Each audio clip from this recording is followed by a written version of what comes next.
All right, and we're live. Welcome to the American Watchmen Roundtable, folks. Even though this week it's more of like a square table with just two people sitting on it. This week, I'm Sam Whitfield, joined by my co-host Gabe Acaboni, and it's just us this week. So, Gabe, about a few weeks ago, we had our last panel on Judge Kavinaugh and whether or not he could get would get confirmed with the Supreme Court, and now this thing with Christine Ford or whatever her name has popped up. So, I guess kind of jumping in, what are your thoughts? Well, I think when it first came out, when it first came out, I would say the odds were 50-50 that he would be confirmed, but I think now it's about 80-20 he'll be confirmed. And I say that because over the last week or so, since the allegations have popped up, there hasn't been any evidence that has really backed up what she's saying. I mean, I'm not saying that she's lying, but um, just as far as I know, unless there's been breaking news in the last day or so, everybody that has pretty much named in her testimony has either refuted that they were there or refuted that it even happened, including the other guy who was in the room. So it essentially it's turned into it's not about it's essentially turned into it's not about facts anymore. It's become a proxy for all the gender-based issues and partisan issues that plague America right now. I mean that's essentially what it's become. It's not about facts anymore. It's just about it's just become a proxy for whatever other people are angry about. Yeah, I mean, I don't. I mean, I actually said on my own podcast earlier this week that I actually am more inclined to believe that she's lying myself, unless there can be some substantial proof. But I mean, as far as we know, like you said, the witness in the room Mm-hmm. has denied it, and then her friend who was supposedly like backing her up on Facebook. I read on Fox News earlier this week um, that I guess she deleted her Facebook post about it, and after someone was able to poke holes in her story. So basically, everyone who is legit is pretty much saying that they're not sure if it happened, and then the people who were trying to say that it did, their holes are getting poked in their story. So it seemed to me like the lawyers are scrambling. They at first on Monday they said that she would testify for sure. Wednesday they said she might testify, and then Friday, I guess they said she wouldn't testify at all. And then I just read today that she might be willing to testify next week. So at Yeah, this, the latest I have is that she agreed to testify this upcoming Thursday, but they hadn't ironed out the details of when or how. I mean, time of day and what the rules would be. yeah, which makes me think that she might do the same thing that she did this previous week. Where she flip flops on Yeah, day to day thing. Where yeah. so The I mean, it essentially has just become it's become a drama. I mean, at this point, it's not. It's not at this point one way or the other. It's not about finding out about the facts. It's just basically become it's become a show. I mean, it is. I mean, it's like watching it's like watching a soap opera a little bit, to be honest. Um, because the allegations, I mean, the evidence backing up the allegations are so flimsy, and yet everybody is jumping the gun on it, either throwing out due process for him, or in the case of actual sexual assault victims, basically saying, "Oh, how can she be lying? You can't say as a white man or a man that she's lying. You don't understand what it's like. You don't have empathy." Um, I mean, it's ultimately just become like watching a soap opera in slow motion. Yeah, I mean, or like or a really bad. I equated it to watching like a really bad episode of Law and Order. Yes. You know, Yeah. just you know, horrendous. Ben Sh- Ben Shapiro had a pretty good you know, analysis. He thinks, and I know that you're an election guy, so I wanted to ask you about this. It makes sense, but I think this Ford thing is maybe not intentionally, but I think the Democrats are now using it, you know, to their advantage now to try and push this Kavanaugh thing. Possibly, what I see them doing is trying to push it past the November election so that they can quote unquote win, and then you know uh, get like a victory, and then they think it's going to be like a whole. They think they can somehow do like a miracle against Kavanaugh, you know, trying to stall his nomination. Well, I mean, I think they're using it to gin up their base, and they're definitely using it to widen the gender divide. But I don't. In the Senate, I mean, because the Senate is the one who's going to decide. It's not, even if Democrats win the House, it's not going to impact the Supreme Court. I Right. don't really. I don't really think, I mean, short of just some headlines from CNN and Washington Post without any data backing them up saying, oh, it's having this supposed huge impact, I don't really think it changes the Senate landscape just because of where the competitive races in the Right. Senate are being fought. I don't think so. I think, though, the Democrats will try and drag it out as much as possible just because they think, whether it's from their own internal polling, whether it's anecdotal evidence that they have, that it does gin up their voters. I mean, and it does. I mean, I have anecdotal evidence. People on Facebook have completely thrown out like due process. They don't want to know the facts. Automatically, it's he's guilty, or it's how can you don't have empathy if you don't if you know question her story or poke holes in her story. So I mean, just from that, it definitely does excite Democrats. The question is it just exciting people who are already going to vote, or is it going to excite the more apathetic crowd? I You know, that's hard to say. I think at this point it's probably just going to motivate the people who are already Yeah, voting.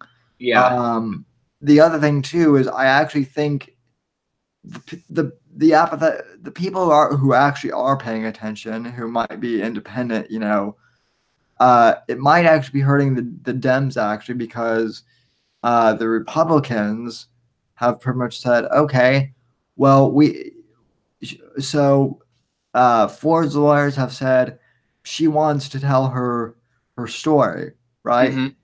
The the the Republicans on the on the you know panel, Judiciary committee. yeah, Yeah. on the hearing committee have all said, okay, great, we want to give her an opportunity to tell her story too. Give us a date and time. Right. The lawyers come back, you're sexist, and you know how Mhm.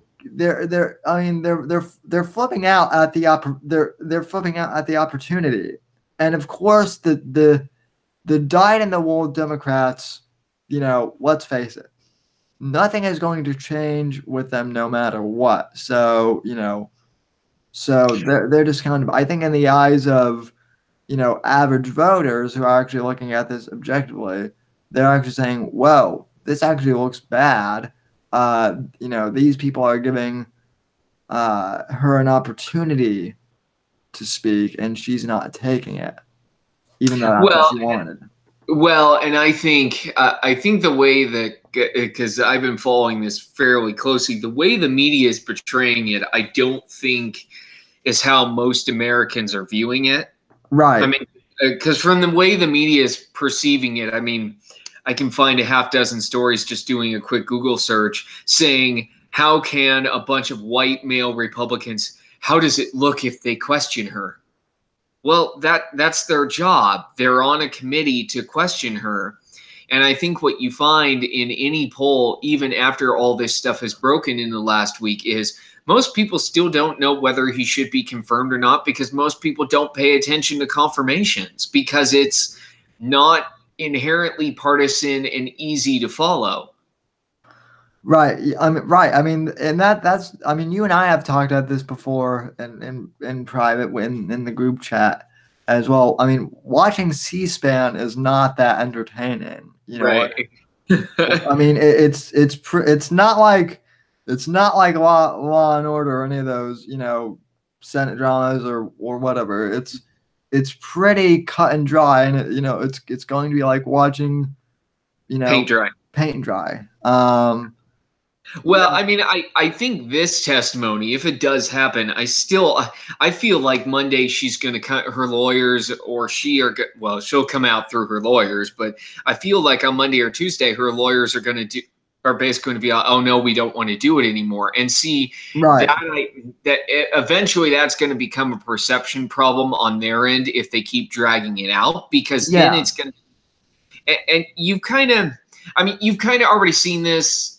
And I'm speaking just of the politics of it, not the broader context of it, but the politics of it is you've already sort of seen even some Republicans who initially had come out and said, like, we don't want to have Kavanaugh be voted on by the Judiciary Committee until she comes out and testifies, including Susan Collins of Maine and Jeff Flake from Arizona. They've already started to come out and lay the groundwork for saying we've given her a chance to testify. She hasn't taken it. We're not going to drag out this process any longer. We're going to take a vote on him and let the chips fall where they may. I mean, you've seen that essentially. From even the wavering members of the caucus, and I think to try and push the media to try and push those members back into the corner of being undecided or voting against him have started conjuring up these headlines and these stories of, oh, how does it look that 11 men are going to question her, or oh, Right. this is turning suburban independent women away from the GOP. It's just, it feels like a full court press to get those Republicans to vote no, even as nothing comes of his testimony. Right. Because the way this stuff works, I mean, we know how this works. Within the first week of an allegation, you would expect other accusations or assertions that back up her story to have come out by now. Right. Yeah. There's no smoking gun, as they say. No, I mean, because think about the two biggest stories, at least from the Senate perspective, we've had this election cycle, which was Roy Moore in Alabama and Al Franken in Minnesota. In both those cases, when the first allegations broke, within the next week, we had like 3 or 4 more instances of their misconduct, or at least allegations of their misconduct. I mean, it wasn't this. There's one allegation, and literally there's one allegation. And with Yeah. her, especially, all the news has been, oh, this didn't happen. Oh, this didn't happen. Oh, this didn't happen. I mean, it's pretty, on its surface, it pretty much looks like it didn't happen. I mean, and people have even admitted. People have even admitted though. This is the other of the story. This didn't happen. This didn't happen during Kavanaugh's professional career. This happened back in 1978 when he was back in high school. And anyone with a functioning, brain, and I've talked to this too, knows that in high school, You you do know, stupid stuff. yeah. Well, I mean, I never went to any part of these parties myself, but I do remember back in high school, there were always I would always hear of like, parties where like 50 people would go to one person's house, and of course, Mm-hmm. Mm-hmm. there was drugs, there was underage drugs, there was underage drinking, there was sex. I mean, typical high school stuff, and people are acting stupid, and that's what this was. And I think the vast majority of people, they're not so much saying like, so what, because assault is assault. But I think people are also saying, okay, you're going back to something from nearly 40 years ago that may or may Well, not have I even think that's what happened. most I think that's what most undecided people are doing, and they just don't, for especially for like the polls, they just don't want to say one way or the other whether they oppose or support him. But I mean, I think that's how most. I think outside of politics, that's how most people Right. do this. Um, I mean, her allegations are pretty vivid for something that happened 35 years ago. Um, and I mean, the other thing to keep in mind, and I know this doesn't really inject. I know context doesn't really exist in politics to the bane of my existence or my annoyance. But 35 years ago, how men and women behaved around each other wasn't the same, and what was as now, and what was acceptable back then is not what is acceptable now. I think there's that loss, and I know this is true of like any context, and you can see it in things like the Confederate monuments being removed in certain places because we're imposing our value system of now to something that happened, well, in the monuments it would be longer than 35 years ago, but we're doing it now where we're imposing our value system on a situation that occurred 35 years ago on essentially who were essentially kids, and that's even Well, assuming it did happen. well, it's interesting that you bring that up too, because I mean, think about, I brought this up too in conversation. Even six. Okay, I graduated high school in 2013, so that was 6 years ago. Even when I was in high school, things now culturally have changed so much, even from the time when I was in high school. Right. Well, guys and girls used to slap each other on the ass in the hallway. At when I was in high school. I mean, we all did it to each other. No one was really, no one made a big deal. No one made a big deal out of it. Like, it just happened. I mean, everyone kind of harassed each other, in that way. But and that goes to show. I mean, politics, especially with the left, they continuously change so much, even within a short period of time. That I mean, I wish there were, like you said, I wish there were context for things like this in politics. But it's you know I hate to say this, but times were different back then. So Yeah, I mean they were, and this is, I mean, it's something that we're always going to do because we're human, and we are biased by our own experiences. We're always going to try and impart our value system of now or when we grew up onto onto the past. I mean, that's always going to happen. That's always happened. right, It's nature.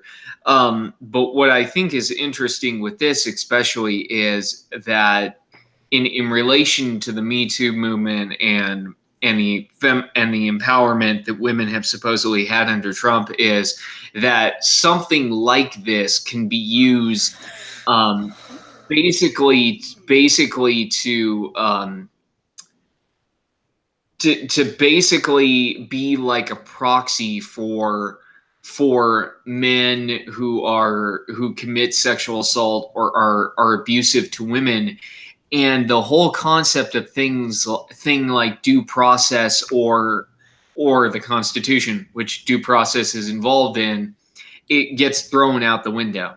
I mean, there are a dozen other cases, smaller cases, where this going, in my mind, overboard on something like this and automatically assuming guilt has basically overridden the rights of the person who's accused.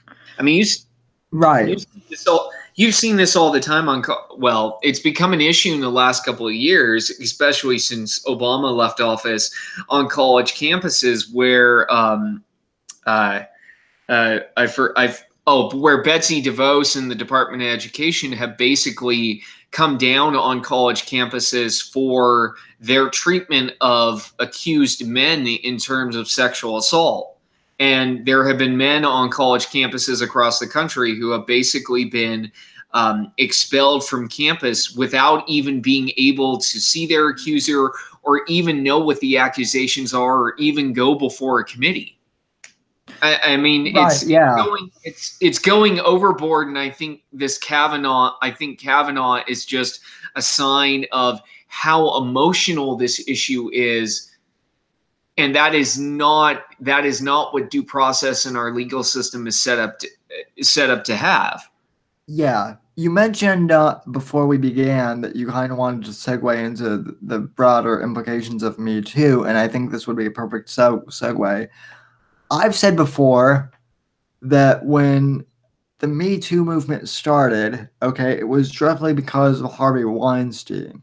Mm-hmm. And um, the, you know, obviously how it got started, how the whole Me Too thing got started was he was molesting, female actresses and doing other weird, sex stuff. And, you know, what happened with Harvey Weinstein was one actress came out, then another actress said, "Hey, me too," and then another actress came out and said, "Me too." So then, that term kind of got coined for that. And I said at the time that in regards to Harvey Weinstein, I think the Me Too movement was, great for what it was supposed to do. But I also said that if the feminists get a hold of it and make it go national to represent broad sexual assault like they've done, that would eventually backfire and cause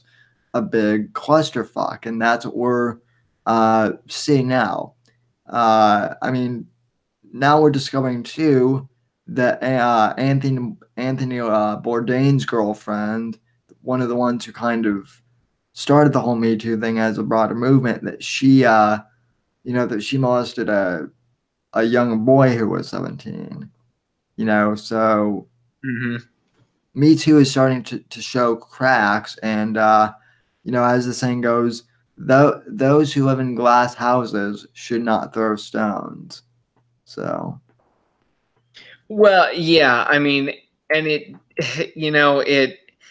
does it does beg the, I mean, things like this do beg the question, though, because I think Kavanaugh is indicative of, on issues like this, the reason why there's no traction is because or no solution to it is because there's no dialogue on the issue.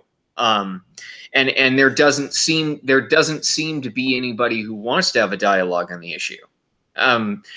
Because if, for example, a response is that if you go, well, we should educate men and women about what is appropriate and what not is appropriate, you get accused by somebody, whether it's regarding politics or not, as basically excusing the behavior, when you're really not. What you're actually doing is putting forth a reasonable idea, but to certain people it's symptomatic of what was done in the past, which is true, which was the accuser gets blamed. But in your quest to change the process and make it fair for the accuser, you can't trample the rights of the person who's been accused. And that to me is what I think the Me Too movement has lost, and why I ultimately think the Me Too movement, why I think it will fizzle out. Do I think it'll have a long-term impact? Yes, but I don't think it's going to be easy to see. But I think the reason why the Me Too movement as a movement will fizzle out is because eventually, at some point, once the fervor dies down over it, people are going to look at it and go, well, it did some good things, but it also went too far on other things. I think it's akin to the new. I think it's akin to the Salem witch trials. Honestly, in the Mm-hmm. sense, in a sense that, look, the court of, I mean, the court of public opinion should also, in my mind, have due process. And I mean, with Me Too, it really doesn't anymore. I mean, okay, let's take another case of, well, Louis C.K. I've talked about this too on my podcast, right? Louis C.K. Mm-hmm. I don't condone what he did, but I have given him, you know, applause for coming out ahead of what he, you know, and saying, yeah, I did, I masturbated in front of women. I'm not proud of it. And then, so, you know, he took close to a year off before doing stand up again. He does one stand up appearance, and the Me Too movement goes crazy, saying, well, he should never be allowed to work in comedy again. You know, he should never even be allowed to really exist, you know, in Mm-hmm. public life. And, you know, I think, and I'm like, well, okay, that's too far, because I initially, what Me Too started as is, well, we want women to, you know, be able to come out, but we also want to give men a path to, Mm-hmm. you know, redemption, so to speak. And Mm-hmm. now it seems like, and now they're like, and now it seems like, well, we don't even want a path to redemption. We just want all men who are, you know, who are been accused of this, of going away. I mean, and that's super dangerous, because you or I could get accused of something like that for even, you know, looking at women the wrong way. I mean, that's how ridiculous this thing has Well, become. it's yeah. I mean, it's basically it's been hijacked by people with. I mean, the Me Too movement has essentially become hijacked by people with an agenda, Yeah, and it's not. I mean, at this point now, the Me Too movement, I think, honestly, is fostering more division than it's actually helping, and it's just wherever anything happens, wherever there's an allegation, it automatically assumes guilt, and it makes, I mean, honestly, it makes it a hypocrisy of the progressive agenda of reform on things like criminal justice, because because Me Too is mostly driven by progressives. There might be right. some moderate women in there, um, but it basically makes a joke out of other progressive ideals, like the ideas of criminal justice reform, which is entirely based on the idea that somebody can be redeemed for a past action, but you can't be redeemed for a past action that you did, you know, hypothetically 40 years ago. If that's the case, then every sex offender anywhere, every child offender anywhere, anybody who's ever has touched a woman inappropriately, you're basically marked with an X on your forehead for the rest of your life. And if that's the kind of society that we're going to have, it's not any better of a society than we have now.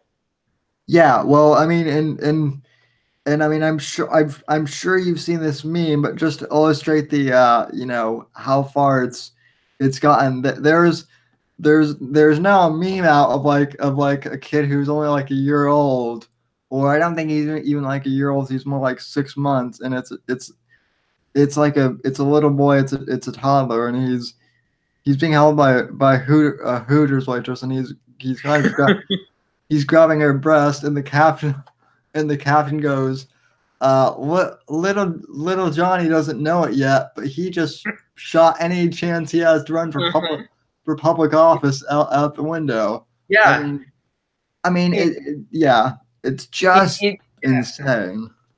I mean that, yeah, essentially that it is. I mean, the Me Too movement has basically now become, it's basically become the it basically is an example of radical feminism. I mean, at its worst, which is destroying people's lives to fulfill an agenda that doesn't really go anywhere.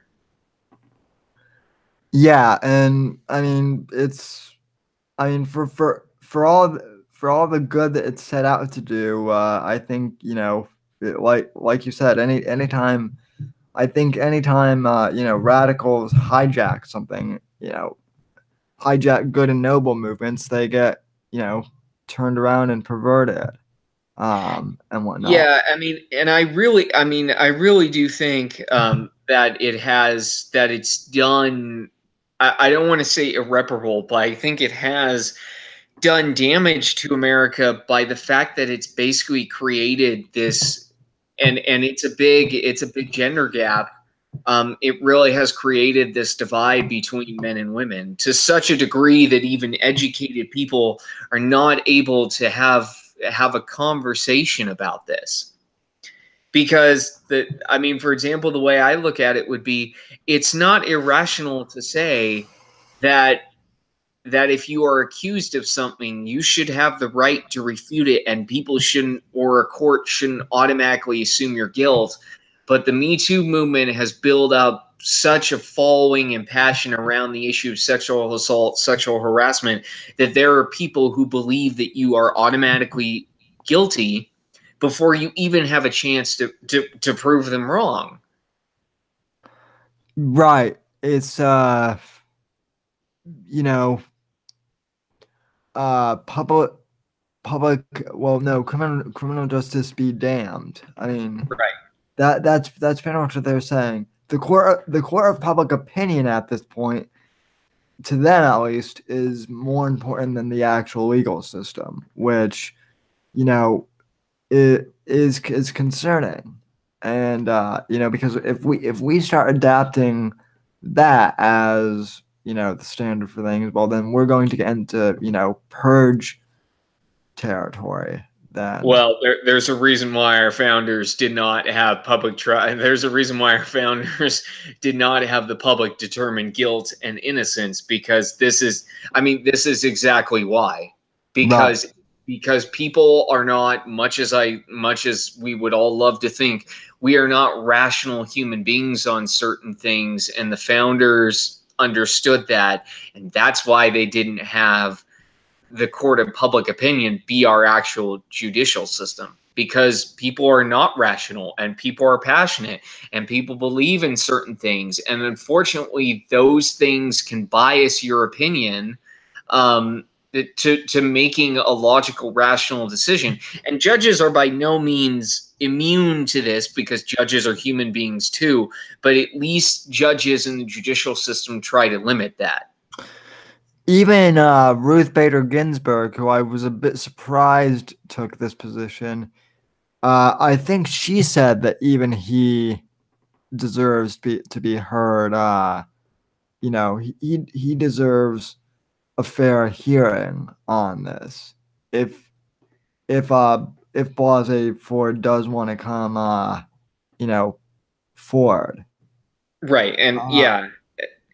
Yeah, I mean, both. I mean, to be fair, both Ford and Kavanaugh, looping us back to the Supreme Court.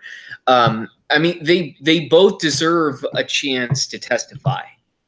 I mean, they do. I mean, I'm on record saying that the committee should have Ford testify and give her time to testify, but after that, they need to move forward with this, because I mean, again, specific to Kavanaugh, the idea that we need to have an investigation before we can move forward on him is that's just a delaying tactic. I mean, when you think about it, he's been a judge for, I think, 15 or 20 years. He's had background checks on him the entire time.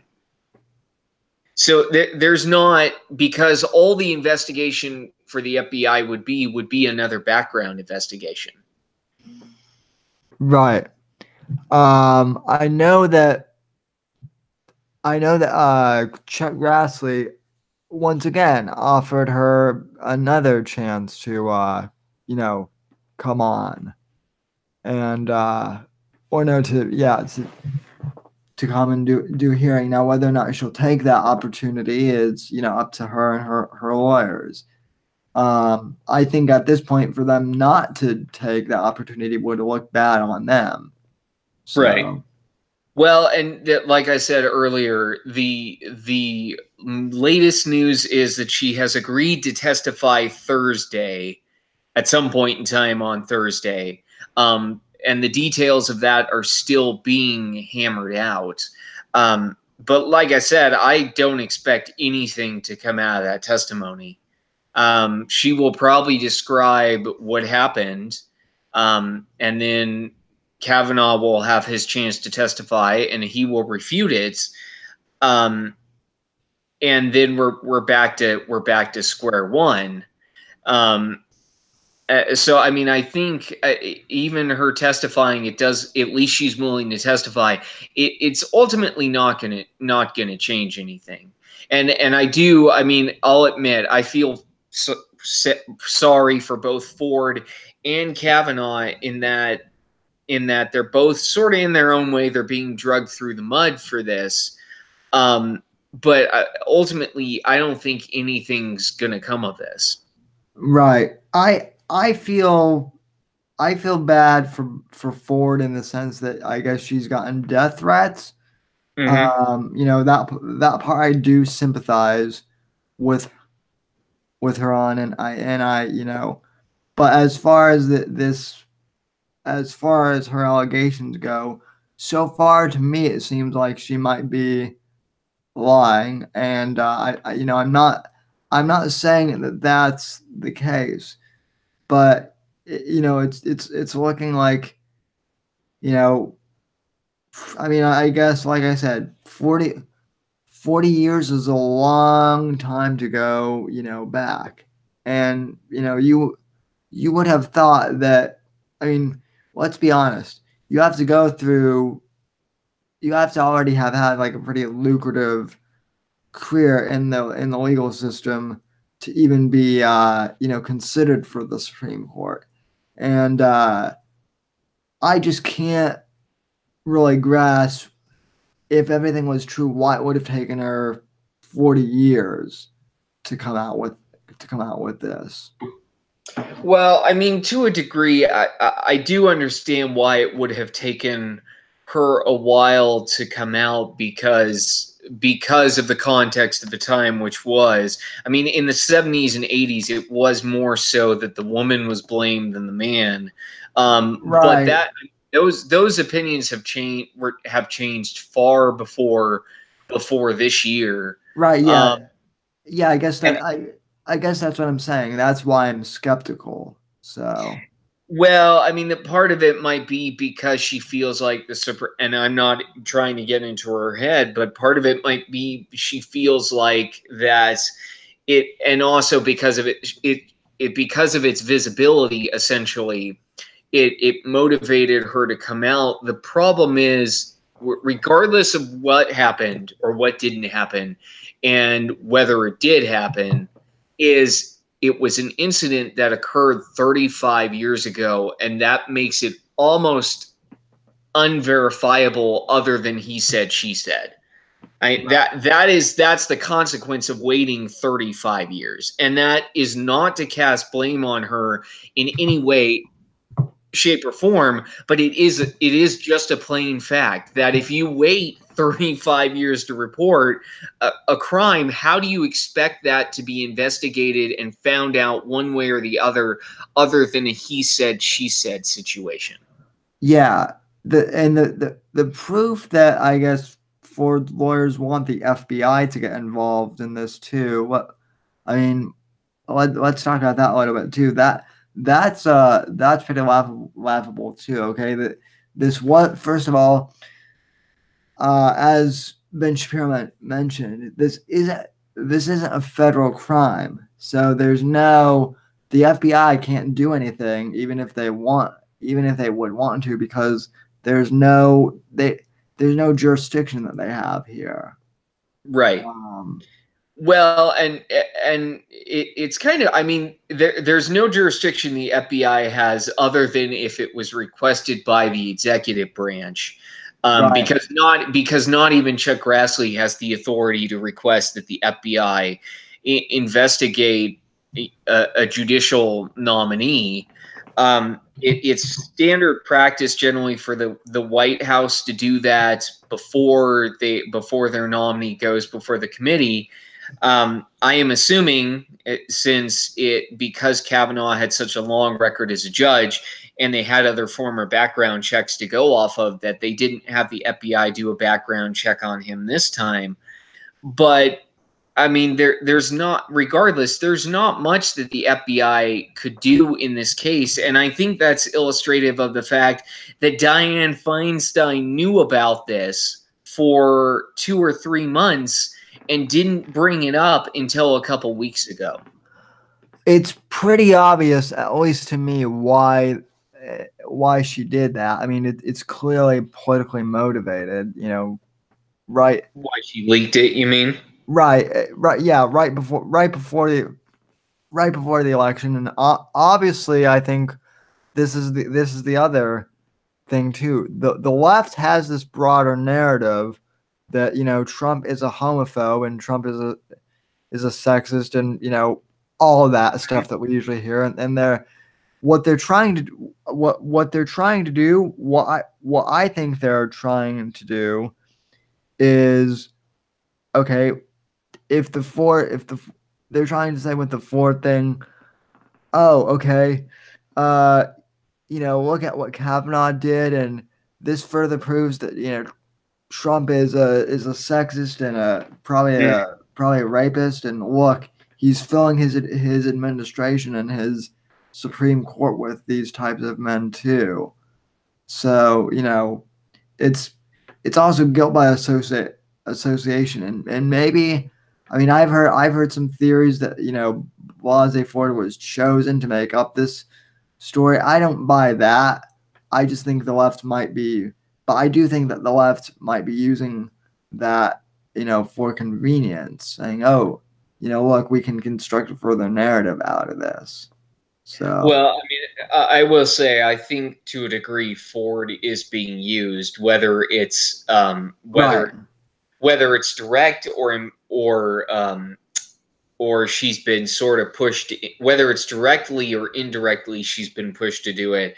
I think to a degree she is being manipulated.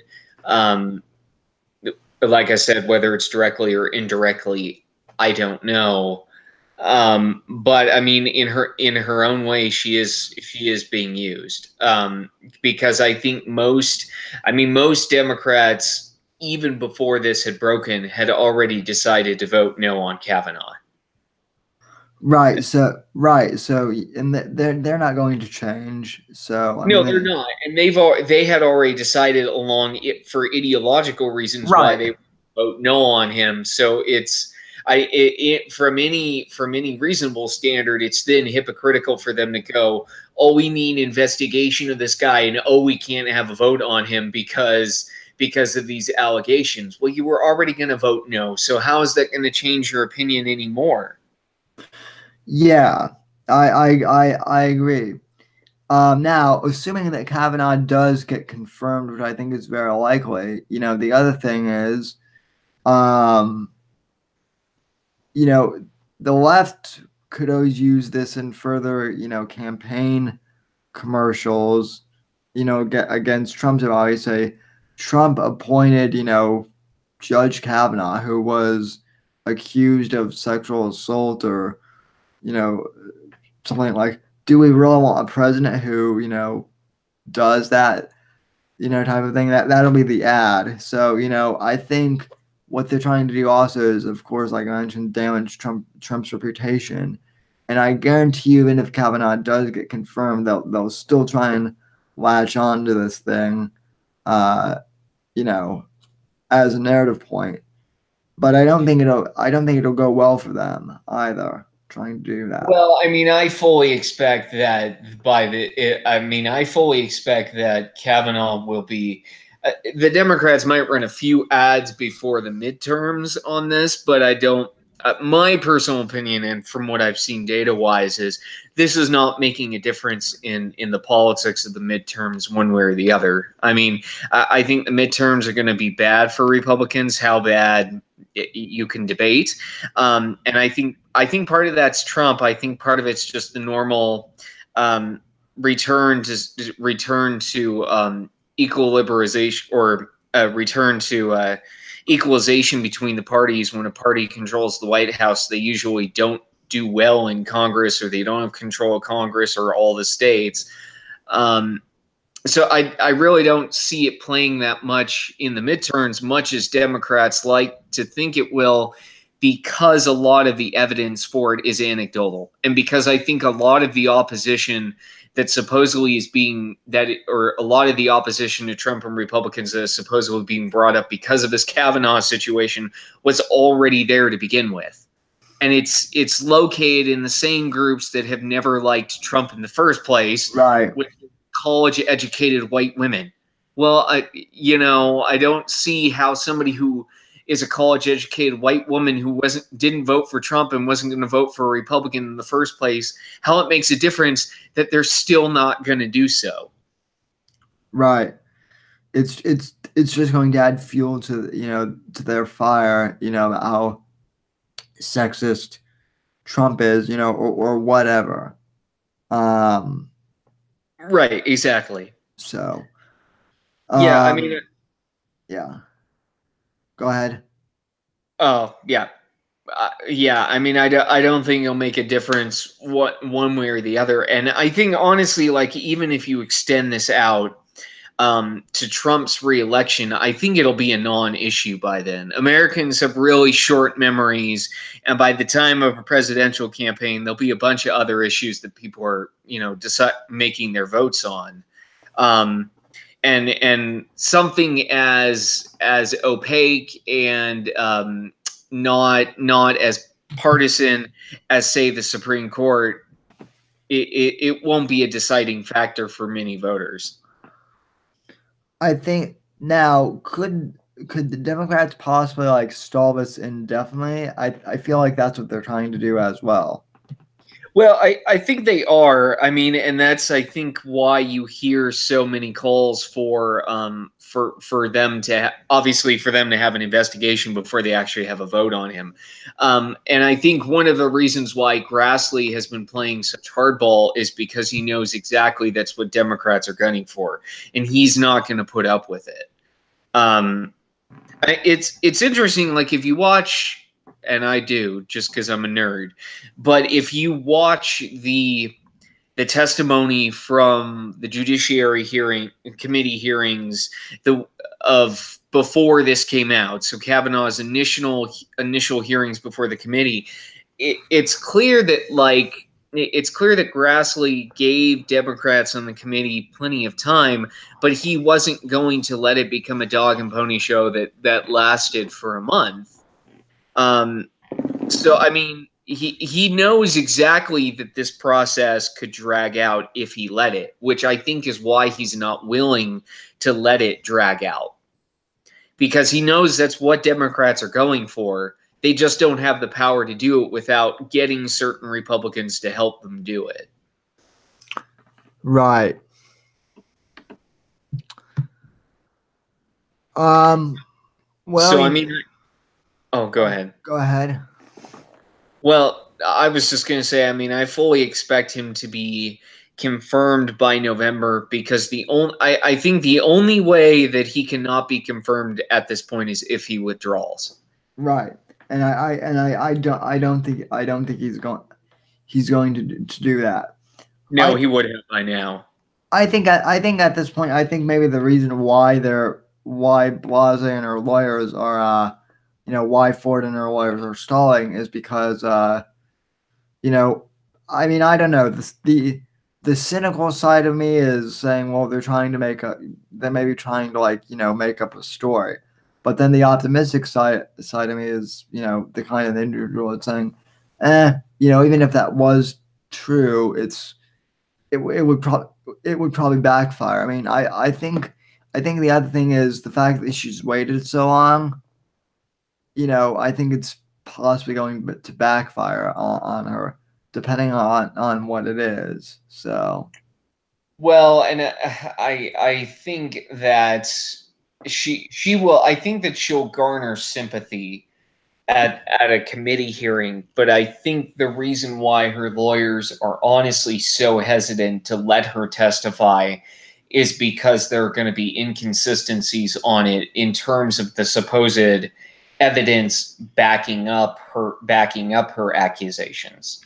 right, And I mean, you can say like 11 men on the committee don't have a right to question her about things, but if she's not clear at the committee hearing about what her accusations are, I mean, or not the accusation itself but the details, it's basically, I mean, ultimately it will destroy her credibility, and eventually that will come out. Usually it takes a while after the fact for that to happen, and that's why I think her lawyers are so hesitant to let her testify, and why they wanted to drag it out, and why they want all these rules and stipulations on when and where she testifies, and the context of it, um, because I think they know they're playing a weak hand.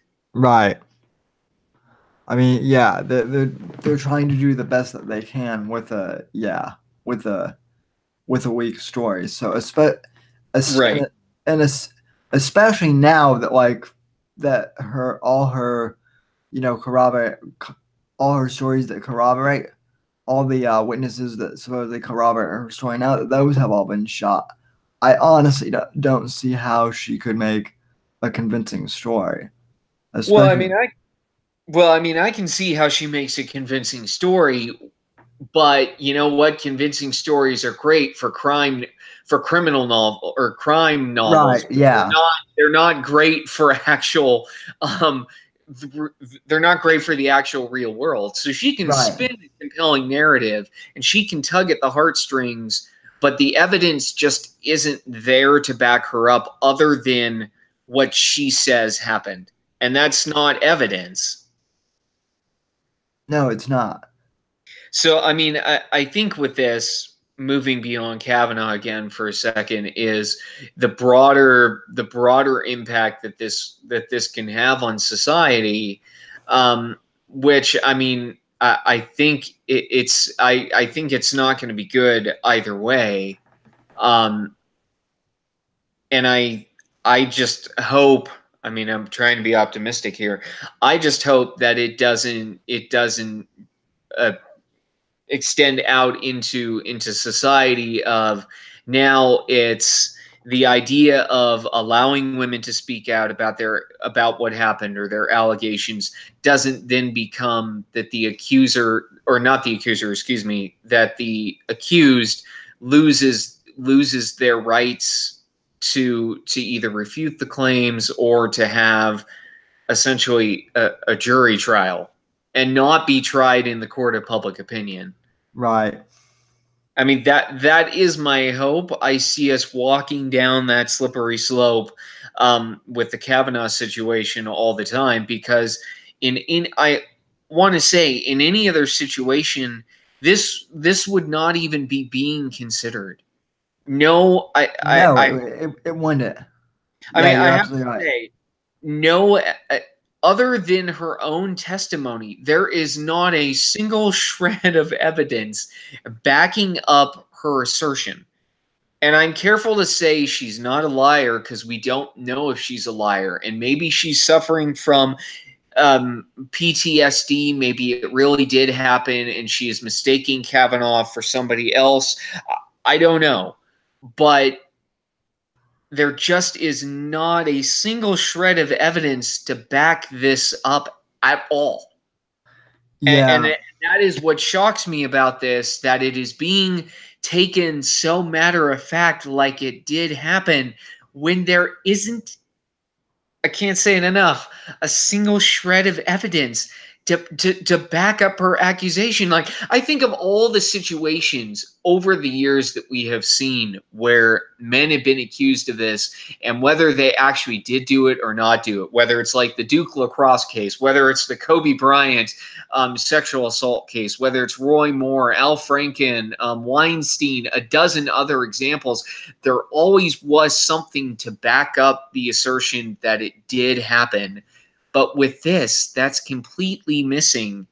And it's being taken as seriously as if there was a ton of evidence backing it up. Yeah. And I And mean, honest, and from a personal perspective, I mean that just flabbergasts me. oh yeah, me too. And I get what you're saying. She might not be lying. I understand her point of view. I guess that's where I'm a little. I guess that's where I'm a little more cynical in the sense that, I think that she might be lying just because I think that I think, again, I think there is maybe political opportunity here because, the Democrats want to construct a narrative about Kavanaugh and Trump. I'm not saying she's the I'm not saying she's the one behind that plan necessarily, but I think that she is maybe an instrument of that. But that's just me Yeah. being more cynical. Who knows? Well, and I mean, from the perspective of whoever is giving her advice, this isn't even speaking of her, but whoever is giving her advice in the run up to this and during this, I think has actually done her a disservice because, I look, we Yeah, know she's a Democrat. And you would expect that from her professional affiliation. But deleting your Facebook page or deleting your Twitter page and going through cyberspace and trying to remove your digital identity, and it's clear that you have a liberal mindset and a liberal affiliation, I think has only fed fuel to the fire that wouldn't necessarily be there.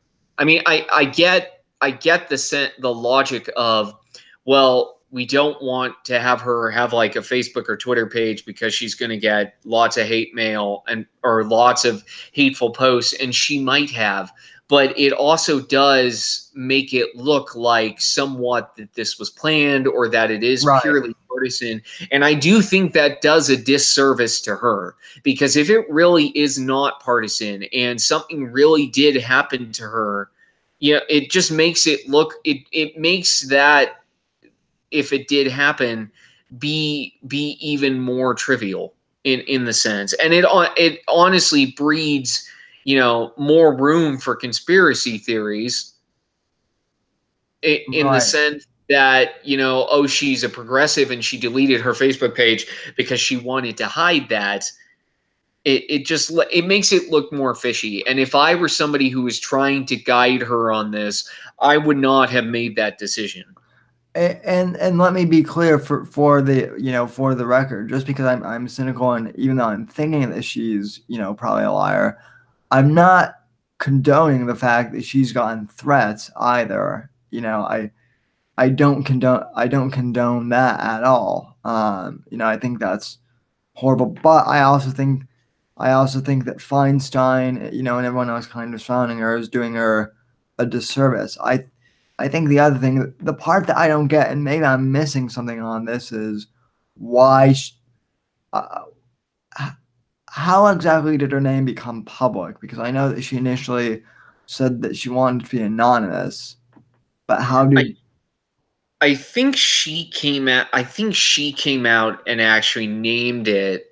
And I think she came out publicly and said she was the accuser, or the victim, whatever word you want to use, Right, um, in the leak of the document that Feinstein had released to the media, because one of the reasons why Feinstein said she didn't release the document to the media until recently was because she wanted to protect the confidentiality of the victim. So Ford came out and actually named herself as the accuser and the victim. It didn't come from Feinstein. oh yeah, that's right, I'm reading that now. um So it really was anonymous, and in the document that supposedly Ford gave to her rep, and then the rep forwarded to Feinstein, Ford didn't name herself, but it's clear that for a while Ford had been contemplating coming forward, which is why now it's being reported all these things that happened behind the scenes right before she came out, before she became public about it, like the deletion of her social media accounts and her digital media presence. Yeah. So, I mean, it definitely, I mean, it definitely is interesting. I guess that's the nice way of phrasing it. But I do think that to some degree she is being used, like I said, whether Yeah. directly or indirectly. Um, No, I agree completely on that. and I think the damage is ultimately, regardless of what happens with this, is the idea that if you make one mistake in life, 35 years ago, and you do everything else correctly, you become an upstanding citizen. And this sounds like Kavanaugh, because if it did happen, it is. But this could be anybody. It could be Joe Schmo on the street. If you make a mistake 35 years ago when you're a teen or a young adult, and then you live an upstanding life, that your life can be destroyed and upended by it without actually having the rights that due process affords.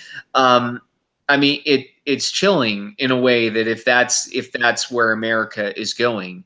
Oh Um, yeah, it's very chilling, especially since, I don't know about you. I mean, I'm sure that you were, a pretty good teenager for the most I part. tried to be. But but all teenagers, myself included, we had our rough edges, and so the fact that none of us are saints in our teenagehood or at any time in our Right. life means that we're gonna make mistakes, and sometimes that means that we may hurt other people. Now, I'm not saying that that excuses things like rape or severe things like that. That's different. But Right. by the by the standards of Me Too, uh, you know, in 2018 logic, I probably assaulted several women at some Right. point just by looking at them weirdly And or you should be, and by Me Too standards, you should be shot, hanged, and lynched all at once. yeah. Okay, I sort of joke about that, but that, yeah, I mean, That, yeah, that is kind of what it feels like. It honestly is like, can nobody be redeemed then ever again if right. some if something like this happens? I mean, this is a case where nothing even did happen. There wasn't a rape. It could be conceived. It could be considered sexual assault or sexual harassment, but at least there was no violent act committed, and there was no permanent physical damage to the woman.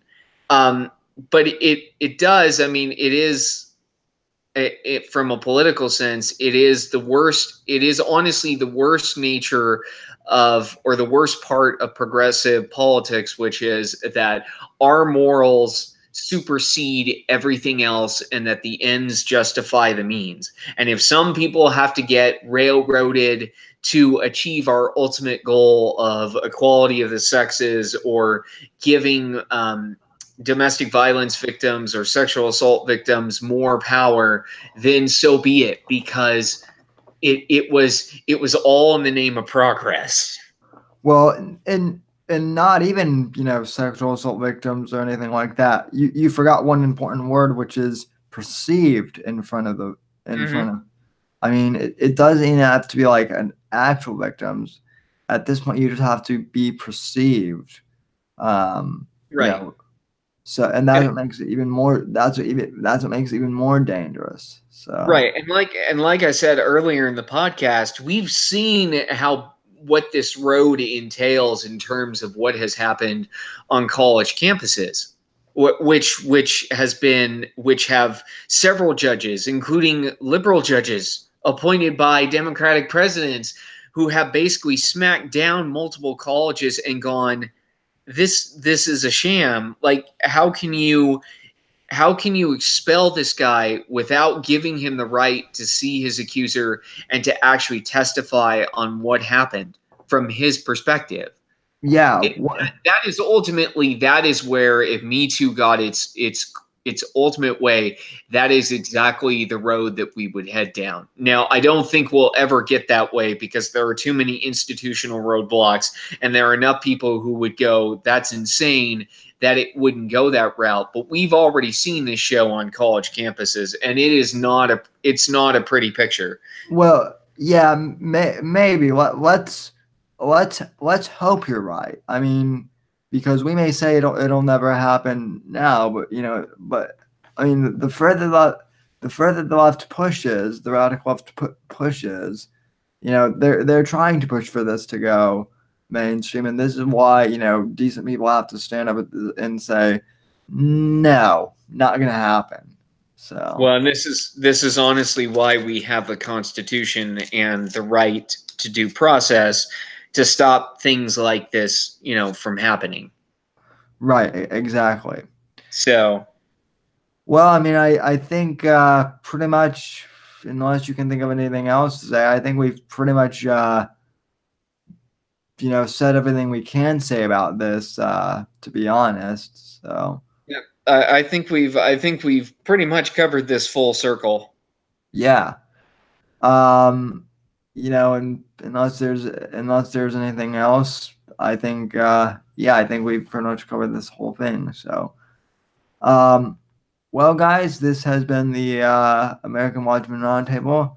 And thank you for listening. Go to AmericanWatchman.org and check us out over there.